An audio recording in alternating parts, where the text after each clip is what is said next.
Allah menyatakan mengenai azwajan, bahwa Allah menciptakan makhluknya itu berjodoh-jodoh. Itu ayatnya apa? Subhanalladzi khalaqal azwaja kullaha mimma tumbitul ardu wa min anfusihim wa mimma la ya'lamun. Oke, jodoh itu hanya laki-laki dan perempuan atau ada perjodohan-perjodohan yang lain? Tidak harus. Jadi misalnya air itu H2O, H hidrogen 2, oksigennya 1. Itu jenis perjodohan zat. Ya. Kalau asam sulfat H2SO4. Kalau NH3 natrium 1, hidrogen 3. Ambune gak enak. Nah, Pak Esa malam hari ini diperjodohkan oleh Allah di dalam kemesraan aransemen cinta dan musikal yang luar biasa, direstui Allah langsung. Anda pikir gampang? Kalau tidak dijodohkan Allah emang gampang. Semua orang yang nyanyi itu yang bunyi dulu musiknya untuk menentukan kunci nadanya, ya toh? Baru yang nyanyi ikut atau disepakati dulu. Pak Esa nyanyi tidak ada rundingan dulu. Pokoknya dia bersuara begitu saja, dan ternyata tidak ada masalah bagi Kiai Kanjeng untuk memasukinya karena memang Allah sudah menjodohkan mereka. Kan begitu. Dan yang dijodohkan Allah adalah orang yang ikhlas dengan ikhlas. Ya, Pak Muzamil, ada kalimat Allah yang negasinya az-zaniyatu la yankihuha illa zanin. Oke.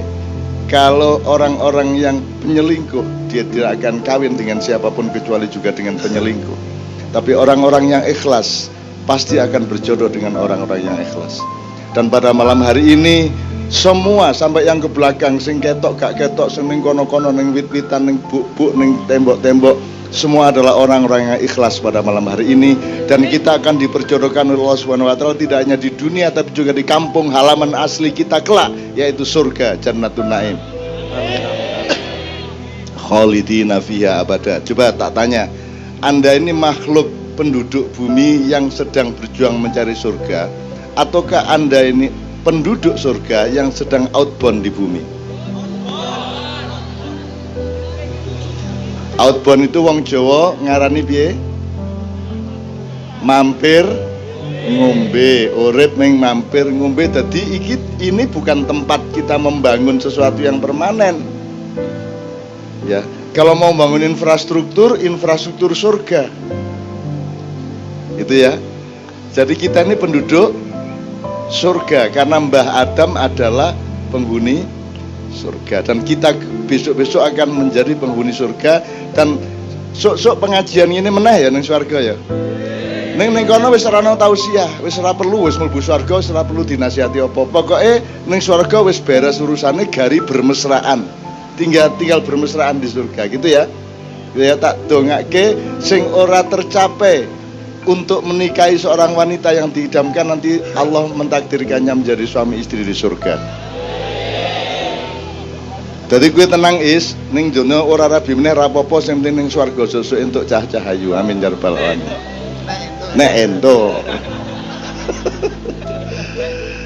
Oke, secara serius saya habis ini saya mohon kepada ketua MWCNO, karena saya punya saran begini. Ini kan ada tantangan-tantangan kepada Nahdliyin dan Nahdlatul Ulama yang hubungannya sama perbedaan faham terhadap Islam.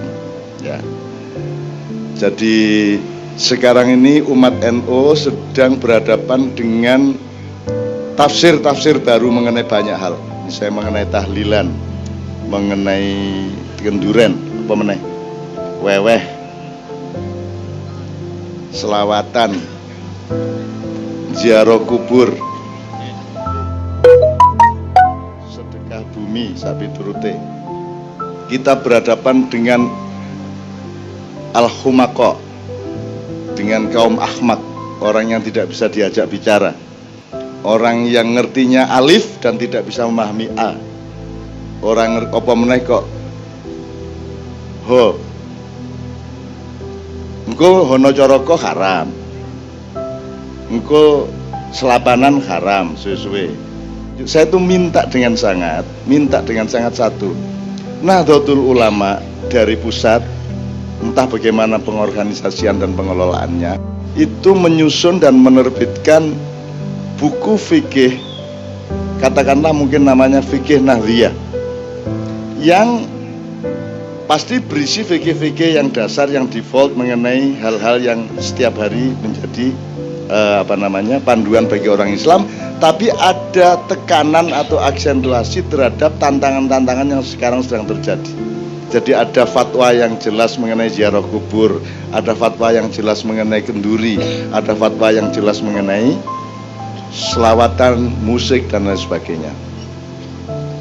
Panduan resmi dari Nahdlatul Ulama kalau ada, itu akan sangat bagus, sehingga kita tidak setiap kali buka meneh aku kudu jelaskan meneh ibadah mahdhah begini, muamalah begitu dan seterusnya. Kalau ada buku panduannya tinggal dicetak kembali, dibagi, dan itu sebenarnya tidak ada masalah dengan semua paham-paham baru itu kalau Nahdliyin sendiri punya pemahaman yang cetha mengenai Islam. Sebenarnya pertahanannya cuma itu, tidak usah marah kepada orangnya. Kalau orangnya punya pendapat kayak apapun, biar saja, asal Anda sendiri yakin dengan yang Anda pahami mengenai Islam. Gitu. Termasuk Kiai Kanjeng sejak tahun 90-an awal ya wis diharam-haram kayak gitu. Kita pernah pentas di Ancol ya diprotes karena haram. Karena menurut mereka musik itu haram. Jadi nganti saiki urung paham Kiai Kanjeng musik haram ki piye. Sing dimaksud musik ki apane? Unine, lagune. Nek lagune qiraah iki ya nganggo musik, ngimami ya nganggo musik, mosok ngimami. Mosok azan bunga-bunga Allahu Akbar. Ayo salah. Enggak bisa, itu pun musik loh. Namanya rap itu. Allahu Akbar. Ayo salah, ayo falah. Itu ya musik. Dadi sing piye sing ora entuk iki nadane, nek nada ora entuk ngomong berarti banyak haramnya, mergo ngomong mesti nganggo nada. Piye le kabare, kan ada nadanya. Kalau orang Madura ndak remek sampean. Ndak remek cong, yang gitu kan, itu nada. Sing diharamke sing endi? Nek irama, bagaimana hidup tanpa irama? Bunyi, bagaimana hidup tanpa bunyi? Kan begitu. Jadi yang diharamkan adalah alatnya. Lalu terus untuk apa? Allah menciptakan benda, menciptakan kayu, menciptakan logam, kalau tidak untuk kita nikmati sepanjang tidak melanggar syariat Allah. Maka kita harus paham sing jenenge melanggar sing kepriye.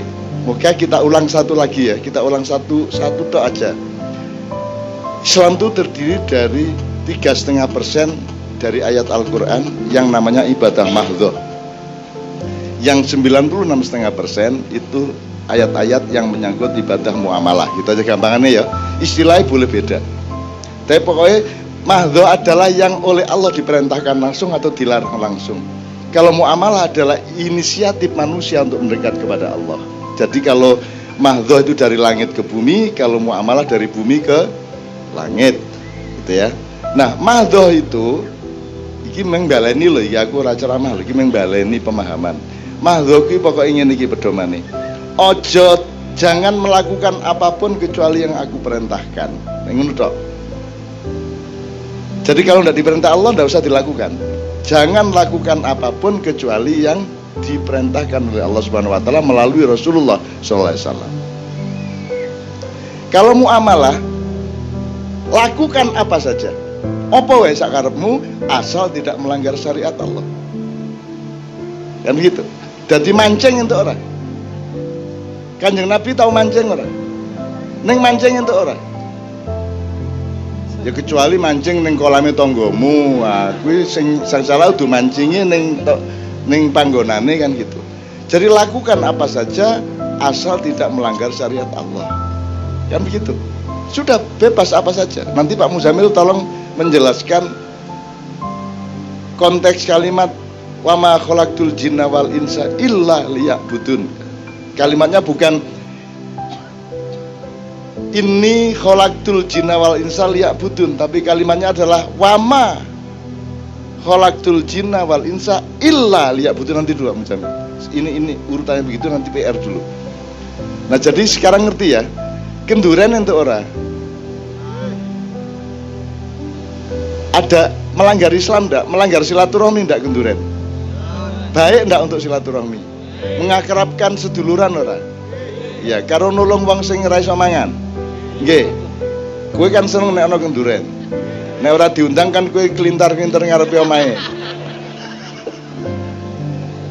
Bukan hanya boleh, dia baik.